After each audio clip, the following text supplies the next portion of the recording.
it was not possible to have this level of violence orchestrated. Even the 2019 presidential, gubernatorial, and National Assembly elections were not as violent as what we had on November 16th. Mr. Speaker, honorable colleagues, we are not yet talking about the quality of the elections. We are talking about citizens losing their lives because we have to do a civil duty. Exercise that franchise that has been constitutionally guaranteed to go and vote. There is something wrong with a situation where there is over 30,000 security personnel in Kogi State and 30,000 security personnel in Bayelsa State, and as confirmed by the Nigerian police, and we still witness such a mayhem. It presupposes that the number of people who were responsible for the violence would have overwhelmed the police, or in the alternative, that we're just sitting there and looking. In whatever way, crime or irresponsibility is committed by commission or omission. If you fail to do your duty, Mr. Speaker, you are liable. If you do your duty and you do it in breach of the law, you are liable, Mr. Speaker. What we are trying to do is to avert a situation where this becomes the new normal, where we are looking at it and we say it is Kogi today, or it is Bayelsa today, and tomorrow you don't know whichever state. Edo State is coming, Mr. Speaker, Anambra State will soon come, and Ondo State will come. Look, we cannot say that as a country we are in a season of anomy. The man dies in him who keeps silent in the face of such ugly tyranny of those who have, instruments to orchestrate violence. We have seen the viral effect of such video. And our people, everybody is a journalist these days. There is need for Parliament to interrogate such mayhem. It has never happened.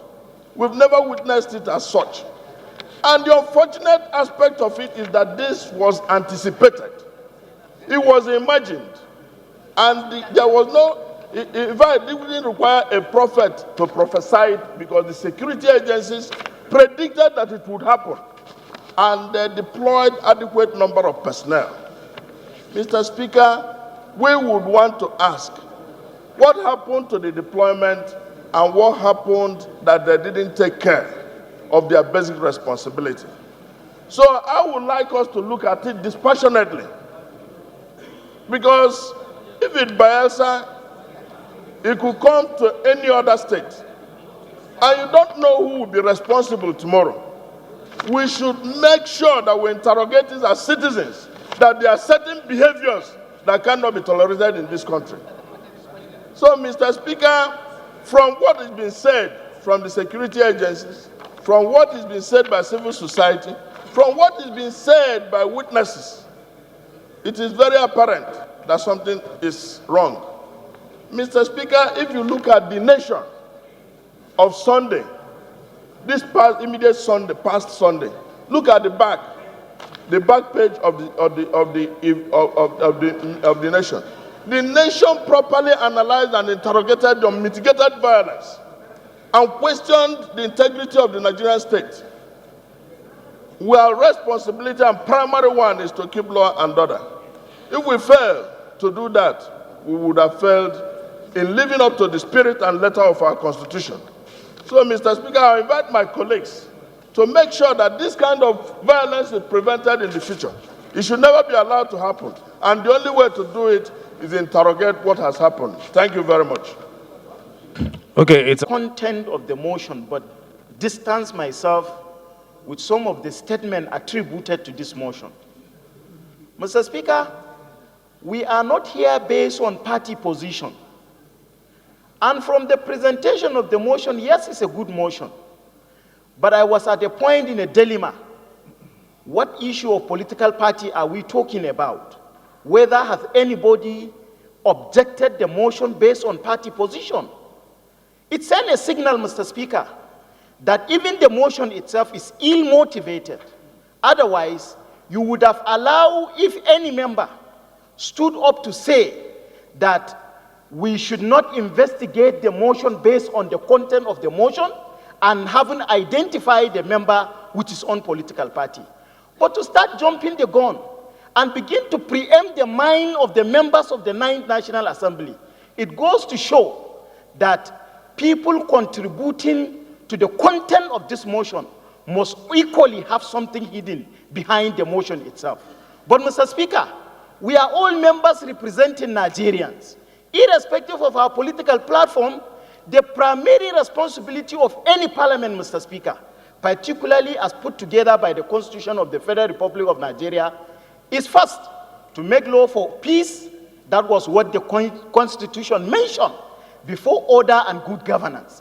And all of the three parameters, Mr. Speaker, around protection of lives and properties of Nigerians. And therefore, you cannot throw the birth and the baby.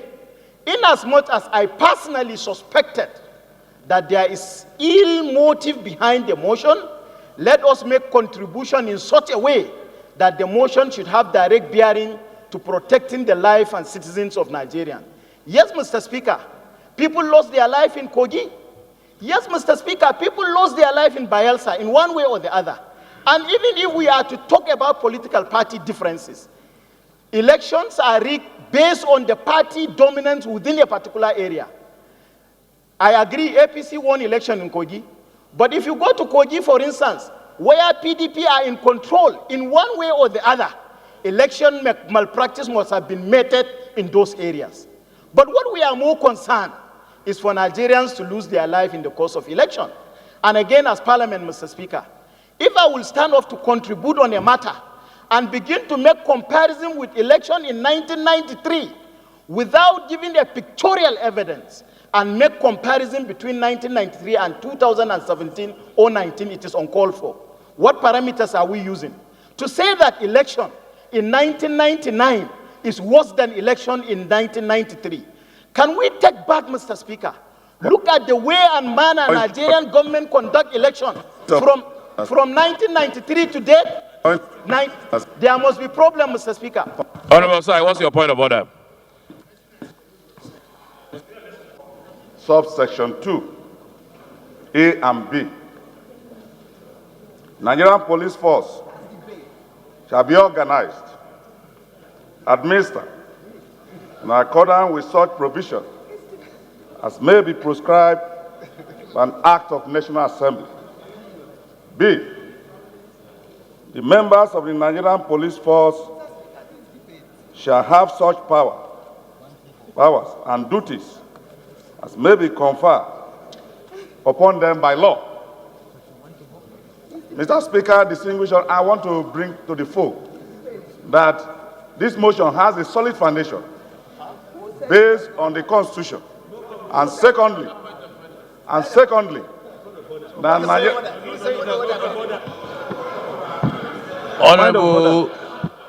Honorable Osai, to tell the House the meaning of point of order. The issue of point of order is, please, can you allow me? Can you allow me? Clear? And if you are bringing a point of order. Apparently, it's not very clear. Explain to us what it means. Yeah. You give me the platform to explain what point of order is. Now, a point of order can come up on an issue where you perceive. I'm not talking about when it can come up. Define point of order for this House. That comes up when you want to cure a particular issue or show direction. What's the issue you are trying to cure? The issue I'm trying to cure is simple. One, when the Honorable Deputy Minority Leader raised the issues of the motion, I overheard. When the Deputy Speaker raised a particular issue that... He raised it when and where and to who? On the floor? Did the Deputy Speaker raise an issue on the floor? Did he stand up to speak? Well, secondly, Mr. Speaker... You are ruled out of order.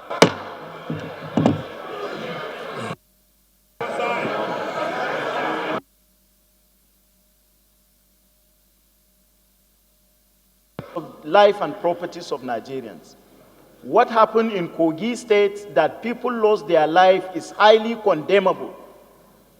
Any right-thinking parliament will condemn that act. But we shouldn't equally conclude about election. Since the motion called for investigation, we shouldn't be scared of investigation. Those people, anybody that is found wanting in times of contributing to loss of lives and properties anywhere in Nigeria, it is our responsibility to call that person to order and to ensure that the law catch up with such a person. But if we are talking, Mr. Speaker, let's talk within the ambit of our own constitutional responsibility, irrespective of our tribal differences, political party platform, but the oath of office and the oath of allegiance that we also to protect, that we are going to discharge our duties to the best of our ability. I thank you, Mr. Speaker, for giving me the opportunity to contribute. Thank you, Chief Whip. Very apt, very responsible motion that was brought before us this morning. First, I want to remind us that our constitutional function is to make laws for the good governance of this country. And where there are issues which appear otherwise, it behoves us to look at them, investigate them, to advise ourselves on how to make better laws. I think that our brother has come up this morning that there is need for us to look at the incidents that occurred during the Bayelsa and the Kogi elections. These elections were witnessed worldwide. They were on television, commentaries are made. Even the observers, we had both local and international observers. It would not be responsible for us to play the ostrich and pretend as if nothing went wrong. I think that the least we can do is to look at the issues and profile solutions, particularly legislative solutions, to the problems of our country. The only signal that we have is that our electoral system is not yet perfect. There is nowhere in the world that it is perfect. But it is our responsibility to work towards perfection. And the only way we can work towards perfection is to take this kind of step. Where things occur, investigate them, find out the anomalies, and then make amends for us to make progress. Let me also remind us that we are all Democrats seated here. And so where there is a threat to democracy, there is a threat to every member that is seated in this chamber. We cannot build militia groups in preparation for elections. That has not been the method. It's not the standard. And I don't think that any one of us seated here will want to engage in that. If we have to be wary of that fact, then this is the time for us to make hay. This is the time for us to ensure that we begin to lead this country aright. And the least any of us can do is to support this motion, for us to investigate the incidents for further legislative action. I would therefore urge us to please support this motion in the interest of this country, in our own individual and personal interest, so that we can make progress. Thank you, Mr. Speaker. Fantastic people of Ede North, Ede South, Egbedore, Ejigbo Federal Constituency of Osun State. Mr. Speaker, I want to thank the mover of this motion for bringing this very important matter up this day. I believe very strongly that as a country, we have institutions of government for the sole aim, the sole purpose of building our country. And I thank God that, Mr. Speaker, when you were running for this office, you adopted a mantra of nation building, a joint task, wherein you espouse the need for all persons of different political persuasions to come together for the purpose of rebuilding the broken walls of this country. It goes without saying that the state in which we are today in Nigeria is not the best of states. We are not laying blames on the past, we are not laying blames on the present, but as leaders of this country, we must put our shoulders up to carry the burden of trying to correct those things that are manifestly wrong, regardless of which political party, which faith, which tribe we belong to. And so I want to urge us as a House today, Mr. Speaker, to look at this motion dispassionately. The issues that happened in Kogi and Bayelsa are not issues that can be hidden. In this age of the internet and social media, these are issues that people from different parts of the world have been calling us as Nigerians to ask us questions. Our children are asking questions about why elections held in 1963 will not be different from elections held in 2019. Our children are asking why the period of election has become a period where the electorate has to ask whether his life will be secured going to the polling booth to cast his vote.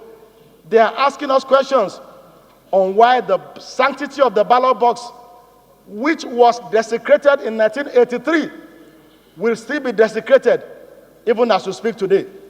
And the issue, as the motion has encapsulated, is not to lay any blame yet, but to set a process in place to investigate. Thank God, Mr. Speaker, we have standing committees in the House, and the motion is seeking that those standing committees, which are made up of people from different political parties, look into these issues and come up with recommendations so that it will be said of us that while we are here, we tried our best, we did all that we need to do to make this country better and to make our electoral system compete favorably with that which happens in other civilized parts of the world. So, Mr. Speaker, I want to urge that we all support this motion so that we can begin the process of correcting those anomalies and those things that have made our election to be one of the most costliest in terms of finance, in terms of life, in terms of security, and make our electoral process reflect more on the values that the civilized world have adopted for the electoral system. I so support, Mr. Speaker. Thank you so much. Your kind permission, I read. No member shall impute improper motive to any other member. That is 1. 2, sub 3. 2, a member who may speak or against the motion, but during consideration of bills, reports, and other measures, a member can speak on the bill, pointing out the merits and the merits of this bill or motions, including statutory and constitutional issues. 4, and against such measures, he is not to speak for or against because the debate is on the general principle. Now, the issues is the merit of the motion or demerit, or is he against? A member has raised an improper issue that people are thinking political line. I don't think that motion talks about political line. The motion is simple on issues of security, how we can curb it in future. And the motion is also anchoring. I think the last speaker was talking about was okay. He was talking about contributions of other members. And when you read again the point of order, it says a member shall not impute or make false accusation on another member. It presupposes that there is a particular member that he has imputed ill motive on. But I don't know. But do you know any member that they imputed ill motive on? Can you give the name? Mr. Speaker, it's me. Twisting yourself into a corner. Order. So continue twisting yourself. Point of order, Mr. Speaker. No, let Honorable Osai finish with this one. I just need to bring a few things to our attention. What happened in Bayelsa and Kogi were very lamentable. At this stage of our development as a country, if we are still talking about election along those lines, then we are not a serious country. I have first-hand personal knowledge of what happened in Bayelsa. Bayelsa borders a part of my constituency. So, and I was in Bayelsa 2 days to the election. I knew what I saw. I also knew what I heard. It is important that we understand that the key thing, the most important benefit of a democratic system is not in building roads or bridges or schools. Military governments build roads, they build schools. The most beneficial thing about democracy is the deepening of the character of due process, the most important of which is the sanctity of the ballot box. We have seen a continuing retrograding of our electoral system in the last couple of years. This House has a duty to respond to that degree of retrogression and respond very strongly. You see, you look around and you struggle to find the single biggest reason for Nigeria's diminution in the eyes of the global community. The reason is not far to seek. The reason is their lack of belief in this country as one that is capable of doing anything properly. And there is nowhere that lack of capacity to do anything properly is more demonstrated than in the electoral process. It is important that we take this matter seriously. Okay, there is creeping fascism in this country right now. They say macro changes result from micro choices. Bayelsa and Bayelsa and Kogi a few days ago. Before then, we tolerated the travesty we saw in a few states. I won't mention them, but we all know what happened. Now, the creeping fascism is getting emboldened more and more every day because of our tolerance of what happened before.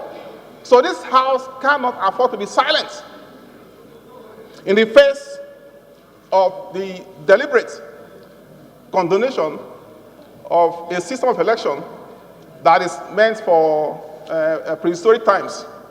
We are now in a different era, and we have to show our mettle as members of this House to deliberate in a bipartisan manner, or if you like, multi-partisan manner, and come to a consensus on what we should take and what we cannot take. It's important to understand this, because if we do not arrest this situation, it's going to come to a point where it will consume all of us.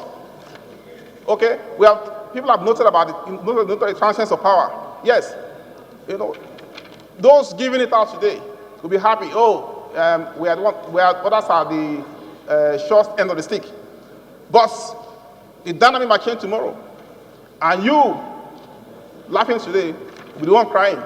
But it's important that for us to understand the bounding duty you all have to shape the course this country wants to take. If we want democracy, then let's practice democracy. There's no such thing as democracy avant-garde. It doesn't exist. Democracy has settled tenets. We're not going to invent or reinvent the wheel by saying we have our own brand of democracy. Nothing like that. There's no brand of democracy that's peculiar to you. Democracy has one basic tenet. The tenets are settled. The most important of which is free and fair elections. We haven't seen that in this country in the last couple of years. We haven't seen that. We have seen a continuing attempt to diminish the hard effort of some people to bring us to where we are today. We are seeing a continued attempt by this government to basically destroy everything we know about democracy through the ballot box. So I urge my colleagues here to support this motion in a multi-partisan way. And let's get cracking on what we need to do as a House to arrest this ugly situation. Thank you. Thank you, Honorable Chinda. Point of order. Honorable Sai.